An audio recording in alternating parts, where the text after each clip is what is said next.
पायाच्या नकापासून ते डोक्याच्या केसाच्या कानापर्यंत. नमस्कार मित्रांनो, तर तुमचं स्वागत आहे 10वी पास होतो कोणाच्या पार्ट 3 मध्ये.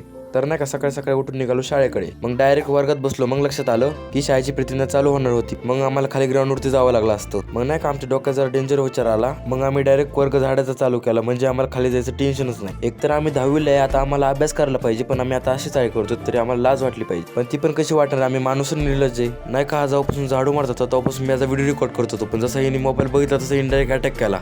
एकतर आमच्या वर्गामध्ये की घाण आहे तर कळतच नाही. मातीमध्ये वर्ग का वर्गामध्ये माती. मग मातीमधून वर्ग झाडण्याच्या नंतर आमच्या डोक्यात आलं की जरा साईडच्या वर्गात पण चक्कर मारून यावी. मग काय गेलो बाजूच्या वर्गात बघायला, पण तर बघतो काय ह्यांच्या वर्गात 1 2 3 4 खिडकी होत्या. मग मी म्हणले त्या खिडक्या लावडत पोरं बिरं ओढून जाते. मग प्रतिज्ञा संपली. मग सगळे पोरं वरी आले. त्यातच मी याचा हळूच व्हिडिओ काढून घेतला. एकतर हा करत काय होते ते ह्यालाच माहित. मग कॅमेरा बघितलं की हसायला लागलं. मग डायरेक्ट 2 बोटं दाखवले.